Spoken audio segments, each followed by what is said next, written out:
యేసుక్రీస్తునాథుని యందు మిగిలి ప్రియ సహోదరి సహోదరులారా, తపస్సుకాల ధ్యానంలోనికి మీకందరికీ స్వాగతం సుస్వాగతం. యెహోషువ ప్రవక్త గ్రంథం 7వ అధ్యాయంలో మనం ఆఖాన్ అనే ఒక వ్యక్తిని గురించి మనం చదువుతూనే ఉన్నాం. ఈ వ్యక్తి చేసినటువంటి గొప్ప పని ఏంటిదంటే, యావే దేవుడు యెహోషువ ప్రవక్తతో యెరికో పట్టణాన్ని ఆక్రమించుకోవడానికి అనుమతినిచ్చారు. ఆయన కొన్ని సూచనలు ఇచ్చారు.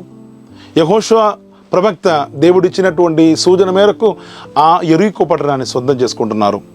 కానీ దేవుడు చెప్పినటువంటి ఒక మాట ఉంది, మీరు ఆ పట్టణాన్ని నాశనం చేసినప్పుడు దానిలో ఉన్నటువంటి సమస్త వస్తువులని అక్కడ దహన బలిగా నాకు అర్పించాలని, అక్కడ నుంచి ఏ ఒక్క వస్తువు కూడా మీరు తీసుకోకూడదని అన్నారు.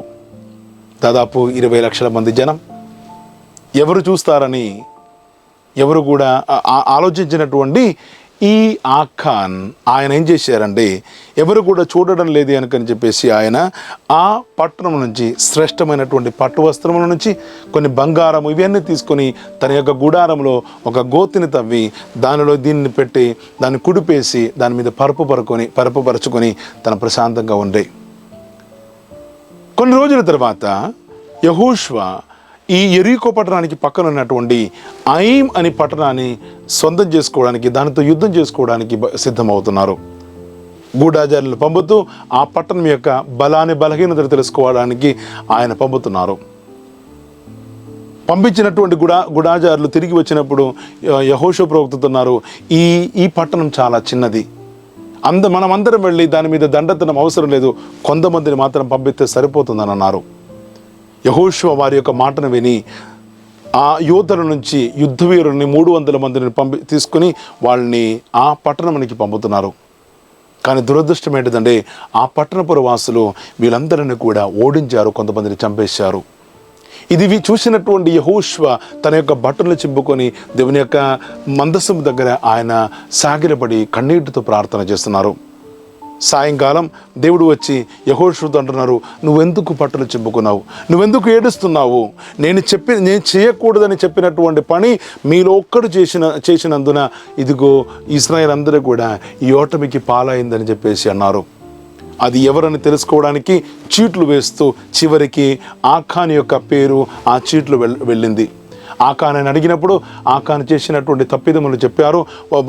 యెహోషువ ప్రవక్త కొంతమంది వ్యక్తులను పంపించి ఆఖాన్ యొక్క గుడారంలో చూసినప్పుడు ఆయన దాచిపెట్టినటువంటి ఈ వస్తువులను చూశారు. ప్రియమైన సహోదరులారా, ఒక్క వ్యక్తి చేసినటువంటి తప్పిదములకు ఆయన ఒక చాలా మందిని లేక ఒక ప్రాంతం అంతటా ఒక జనం మొత్తం ఆయన యొక్క శిక్షను అనుభవించారు.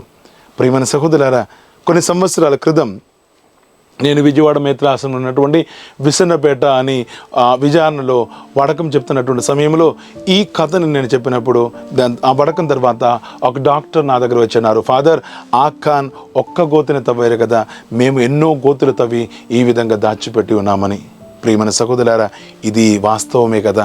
మన యొక్క జీవితంలో కూడా మనం ఎవ్వరకు తెలియదని చెప్పేసి దాచిపెట్టినటువంటి ఎన్నో కార్యములు ఉన్నాయి. ప్రియమైన సహోదరులారా, మన యొక్క రహస్య జీవితము, మన యొక్క అక్రమ జీవితము, మన యొక్క పాప జీవితము ఎవరికి తెలియకుండా మనం దాచిపెట్టి మన దాని మీద పరుపుకొని ప్రశాంతంగా దాని మీద మనం పట్టుకుని ఉన్నాము, ఎవరికి తెలియదని చెప్పేసి.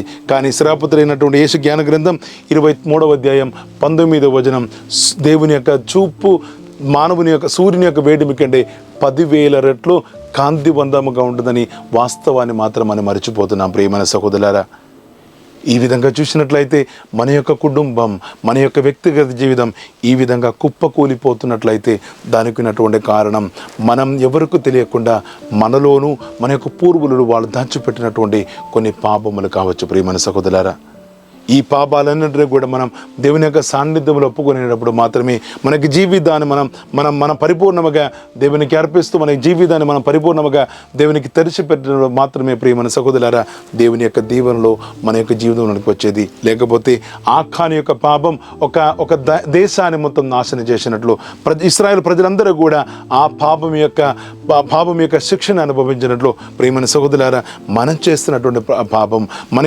యొక్క కుటుంబంలో ఏ వ్యక్తి చేసినటువంటి పాపం కూడా మన యొక్క కుటుంబం యొక్క నాశనంకు కారణముగా మారుతుంది. కావున ఈ తపస్సు కాలంలో మనమందరం మరోసారి ఆత్మ పరిశోధన చేసుకుందాం.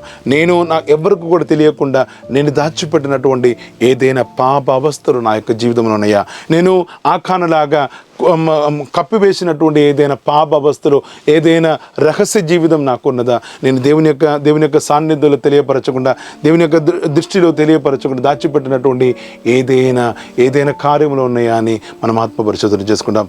ఒకవేళ మనం ఈ విధంగా పాప సంకీర్తన చేసుకున్నట్లయితే ఇప్పటిదాకా మనం చేసినటువంటి పాప సంకీర్తనలు అన్నీ కూడా వ్యర్థముగా మారిపోతుంది ప్రియమైన సహోదరులారా. ఎందుకంటే పరిపూర్ణముగా మన యొక్క పాపాలన్నింటినీ కూడా ఒప్పుకునేటప్పుడు మాత్రమే అది పరిపూర్ణమైనటువంటి పాప సంకీర్తనముగా మారేది. మనం చేసినటువంటి పాప సంకీర్తనం మనకు ఆశీర్వాదంగా మారేది. ప్రియమైన సహోదరులారా, ఒకవేళ మనం ఇప్పటిదాకా ఏదైనా పాపములని మనం దాచిపెట్టినట్లయితే, మనలో ఏదైనా గుప్త పాపములున్నట్లయితే ప్రియమైన సహోదరులారా, అవన్నింటినీ కూడా దేవుని యొక్క సాన్నిధ్యంలో మనం తెరిచిపెడతాం. ఆ పాపావస్థలోనికి దేవుని యొక్క వెలుగుతో నింపమని ప్రార్థన చేసుకుందాం. మనకి జీవితాన్ని, మన కుటుంబాన్ని ఆశీర్వాదంగా మలుచుకుని ప్రార్థన చేసుకుందాం. దేవుడు మనందరినీ ధారాళంగా దీవించును గాక, ఇప్పుడును ఎప్పుడును ఎల్లప్పుడును. ఆమేన్.